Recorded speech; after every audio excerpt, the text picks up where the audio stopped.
మిత్రులారా నమస్తే. నేను మీ ప్రసాదమూర్తి.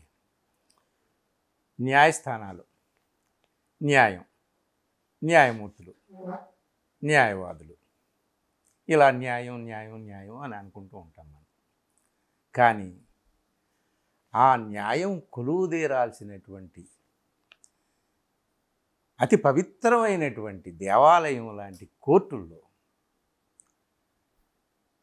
అది పవిత్రమైనటువంటి ఆ దేవాలయం లాంటి కోర్టుల్లో అతి పవిత్రమైనటువంటి స్థానంలో కూర్చున్నటువంటి న్యాయమూర్తులు ఎంత న్యాయంగా ఉన్నారు.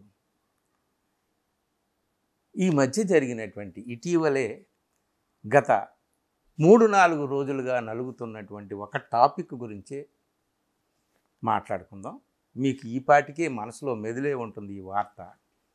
Delhi high court judge justice Yashwant Varma, ఇది నలుగుతూ ఉంది. అన్ని పేపర్లో హెడ్లైన్స్, ఇది తెలుగు పేపర్, ఇది ఒకటే చూపిస్తున్నాను. ఈరోజు మొత్తం పేపర్స్, నేషనల్ పేపర్స్ అన్నింటిలో కూడా హెడ్లైన్స్ ఇదే. సుప్రీంకోర్టు దీని మీద దర్యాప్తుకి ఆదేశించింది. ఏం జరిగింది ఒకసారి చెప్పుకుందాం. మార్చి 14వ తేదీ ఈ నెల ఈ ఢిల్లీ హైకోర్టు జస్టిస్ యశ్వంత్ వర్మ ఇంట్లో అగ్ని ప్రమాదం జరిగింది. వెంటనే వీళ్ళు అగ్నిమాపక దళాలు అక్కడికి వెళ్ళాయి, ఆర్పడానికి అన్నీ చేశారు. ఈ క్రమంలో ఏం జరిగిందట, నోట్ల కట్టలు, నాలాంటి వాళ్ళు మీలాంటి వాళ్ళు పాపం సామాన్యులు పుస్తకాలు పోతాయనో లేదా చిన్న చిన్న వస్తువులు పోతాయనో మనం కంగారు పడతాం. అక్కడ వాళ్ళు కంగారు పడింది ఏంటంటే నోట్ల కట్టలు తగలబడిపోతాయేమో అని వాళ్ళు కంగారు పడ్డారు. ఎవరు? జస్టిస్ యశ్వంత్ వర్మ ఇంట్లో వాళ్ళు. సరే, ఆయన అప్పుడు అక్కడ లేడని అంటున్నారు, అది వేరే విషయం. కానీ నోట్ల కట్టలు అంటే ఎన్ని కట్టలు? ఒకటా రెండా? దాదాపు 15 నుంచి 50 కోట్ల రూపాయల నోట్ల కట్టలు బయటపడ్డాయి. ఇది అక్కడికి వెళ్ళినటువంటి అగ్నిమాపక దళాల వాళ్ళు గమనించారు. వార్త బయటకు వచ్చింది. టైమ్స్ ఆఫ్ ఇండియా ఇట్లాంటివి. ఇక మీడియాకు వస్తే వదలరు కదా. దీన్ని నొక్కి పెట్టడానికి ప్రభుత్వాలు కాదు, నాయకులు కాదు. విచిత్రం ఏంటంటే మిత్రులారా, బాధపడాల్సింది, విచారించాల్సింది న్యాయస్థానం లెవెల్లోనే ఈ వార్త సరికాదు, ఇది నిజం కాదు, ఇదేదో వదంతులాగా వ్యాపించింది అని వాళ్ళు చెప్పడం కూడా జరిగింది. తర్వాత నెమ్మదిగా దీని మీద అటు రాజ్యసభలో, పార్లమెంట్లో కూడా నాయకులు మాట్లాడి డిమాండ్ చేసి దీని మీద ఎంక్వైరీ జరగాలి, వాస్తవం ఏంటి, ఫ్యాక్ట్ ఏంటి, సత్యం ఏంటి, మాకు బయటకు తెలియాలి. అసలు ఒక జడ్జి ఇంట్లో ఇన్ని నోట్ల కట్టలు బయటపడడం ఏంటి? ఖచ్చితంగా అది బ్లాక్ మనీ అయి ఉంటుంది కదా. నిజంగా ఆయన చెమటోచ్చి కష్టపడి రెక్కలు ముక్కలు చేసుకొని సంపాదించి ఉంటే అన్ని కోట్ల రూపాయలు ఇంట్లో పెట్టుకొని ఉండడు కదా. సో నల్లధనం అయి ఉంటుంది. సో ఒక judge, high court judge, very reputed judge, ఆ ఇంట్లో ఎన్ని కట్టలు బయటపడడం ఏంటి? ఇది దేశమంతా గగ్గోలు పెట్టడం మొదలుపెట్టిన తర్వాత ఇప్పుడు chief justice of India, supreme court ప్రధాన న్యాయమూర్తి దీని మీద దర్యాప్తు జరపాల్సిందే అని. సరే, ఆల్రెడీ హైకోర్టు చీఫ్ జస్టిస్ దీని మీద దర్యాప్తు చేపట్టాడు, దర్యాప్తు జరుగుతుంది అని చెప్పారు. అయితే ఒక 2 రోజులు ఏంటో దేశాన్ని కొంచెం అటు ఇటు తిప్పేటటువంటి ప్రయత్నాలు కూడా జరిగాయి. అది మనం విచారించాల్సినటువంటి విషయం అన్నమాట. ఏం లేదు, ఇవంతా ఒట్టిది, ఇవన్నీ రూమర్సు అన్నటువంటి వార్తలు కూడా వచ్చాయి.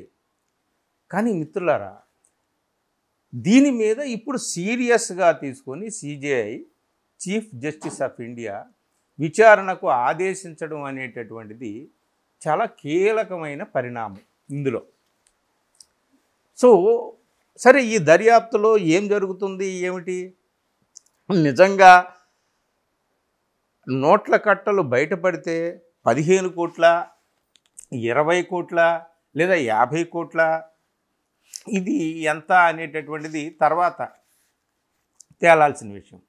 కానీ దీన్ని కొంచెం మసిపూసి మారేడుకాయ చేయడానికి అక్కడ ఢిల్లీలో ఉన్నటువంటి అగ్నిమాపక దళ అధిపతి చీఫ్ ఎవరైతే ఉన్నారో ఆయనతో కూడా స్టేట్మెంట్ ఇప్పించారు. ఏమని? ఇవన్నీ రూమర్సు, మా వాళ్ళకి ఏమీ నోట్ల కట్టలు దొరకలేదు అని చెప్పేసి నెక్స్ట్ డేనే స్టేట్మెంట్ ఆయనతో ఇప్పించారు. ఆయన ఇచ్చాడా ఇదంతా అనవసరం, అయితే అదైతే వచ్చింది. సో ఇది నిజం కాదా? అసలు నిజం కాకుండా ఈ వార్త ఎందుకు వస్తుంది బయటికి? ఇట్లాంటి వార్త మళ్ళీ అందులో మామూలు వ్యక్తి కాదు కదా, ఢిల్లీ హైకోర్టు జడ్జి అంటే మామూలు వ్యవహారం కాదు కదా. సో ఆయనకు సంబంధించినటువంటి విషయం ఇదెందుకు బయటకు వస్తుందని చెప్పేసి జనాలు ఊరుకోరు కదా. మామూలు వాళ్ళు, మీరు నేను మామూలు వాళ్ళం అయితే ఊరుకుంటాం, మీడియా పర్సన్స్ ఊరుకోరు కదా. సో ఫ్యాక్ట్ ఏమిటి, సత్యం ఏంటి తెలుసుకోవడానికి బయటికి నాయకులతో సహా బయటకు వచ్చేసరికి దీని మీద సుప్రీంకోర్టు దర్యాప్తు జరపాల్సిందే అనేటటువంటిది తాకీదు జారీ చేసింది. అయితే ఈ దర్యాప్తు జరపాల్సిందే లేదా జరుగుతుంది, ఈ నిజాలు బయటపడతాయి, ఏది ఏమైనా ఇవన్నీ పక్కన పెడితే దేశానికి అంతటికీ కూడా ఆశ్చర్యం కలిగించినటువంటి విషయం, ఒక న్యాయమూర్తి సామాన్యులకు లేదా సంపన్నులకు ఎవరికైనా సమానంగా న్యాయాన్ని చెప్పేటటువంటి, తీర్పు చెప్పేటటువంటి, ఇగో నేను న్యాయమూర్తిని నేను న్యాయమూర్తి అనే ఇగో ఈ ఆసనంలో కూర్చున్నాను అని చెప్పేటటువంటి వ్యక్తి ఇంత అన్యాయమైనటువంటి అక్రమమైనటువంటి సంపాదనకు ఎందుకు పాల్పడ్డాడు? ఇది ఒక జడ్జి విషయంలో తేలినటువంటిది. ఈ ఒక జడ్జి విషయంలో తేలినటువంటి విషయమే ఇట్లాగ మనం అరిగించుకోలేకుండా ఉంటే మరి మిగిలిన న్యాయమూర్తులు, న్యాయవాదులు, న్యాయస్థానాలు వీళ్ళ పరిస్థితి ఏంటి? రాజకీయ నాయకుల పరిస్థితి ఏంటి? ఎవరెవరు ఏం చేస్తున్నారు ఏమిటి? ఏ రకమైనటువంటి నల్లధనాన్ని ఏ రకంగా దాచిపెడుతున్నారు ఏమిటి అనేది చాలా అనుమానాలు, సందేహాలు, అందరికీ కూడా ప్రశ్నలు ఉదయిస్తున్నాయండి మిత్రులారా. అంటే వార్త 15 కోట్ల 50 కోట్ల అనేది కాదు, అది ఎవరింట్లో బయటపడింది ఆ నల్లధనం, అది నిజమా కాదా ఏమిటి? ఇది నిజం నిగ్గు తేలాల్సినటువంటి విషయం. ఎవరు తేలుస్తారు? ఒక న్యాయమూర్తే ఇట్లాంటి వ్యవహారానికి పాల్పడినప్పుడు మరి ఆ నిజాన్ని, ఆ సత్యాన్ని నిగ్గు తేల్చాల్సినటువంటి వాళ్ళు ఎవరు?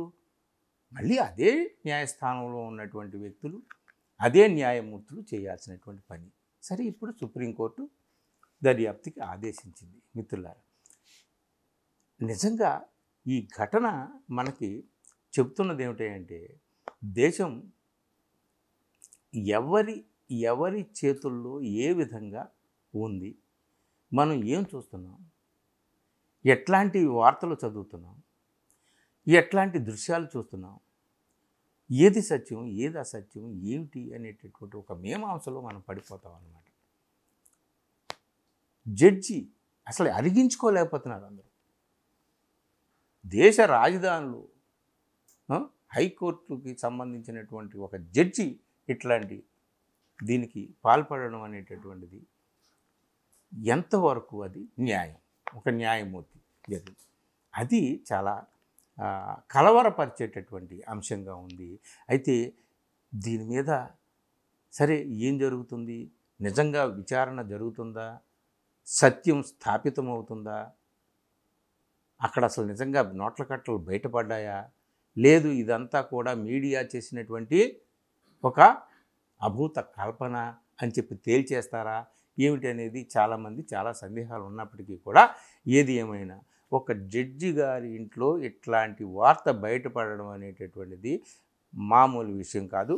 అది ఏదో ఆషామాషిగా సాధారణమైనటువంటి ఏదో మామూలు రాజకీయ నాయకుడి ఇంట్లో జరిగినటువంటి విషయం కాదు. ఇది అక్కడి నుంచి పొక్కింది అంటే, వార్త బయటకు వచ్చిందంటే అందులో ఎంతో కొంత సత్యం ఉండే ఉంటుంది. దీని మీద జరగాలి. సో ఈ దీంట్లో కేవలం ఆ యశ్వంత్ వర్మకు సంబంధించినటువంటి వ్యవహారమే కాదు, ఇంకా ఎంతమంది, ఇంక ఎన్ని రకాల న్యాయమూర్తులు ఎన్ని ఎన్ని రకాల అన్యాయ పదాల్లో, అన్యాయ మార్గాల్లో ఎంత అక్రమార్జన చేశారో ఏమిటో మనకి ఏమిటి అనేటటువంటి తెలియదు. కానీ ఇట్లాంటి దర్యాప్తు అనేటటువంటిది ఒకటి జరిగితే న్యాయబద్ధంగా ఈ న్యాయమూర్తి న్యాయం ఎంతవరకు ఉందో మనకు అర్థమవుతుంది. ఇది మిత్రులారా చూద్దాం. హైకోర్టు ఢిల్లీ హైకోర్టు జడ్జి గారి ఇంట్లో నిజంగా నోట్ల కట్టలే బయటపడ్డాయా, లేకపోతే కేవలం వార్తలు వదంతులే బయటపడ్డాయా? చూద్దాం ఏం ఏం తెలుస్తుంది, ఈ దర్యాప్తులో ఏం తెలుస్తుందో చూద్దాం. Thank you.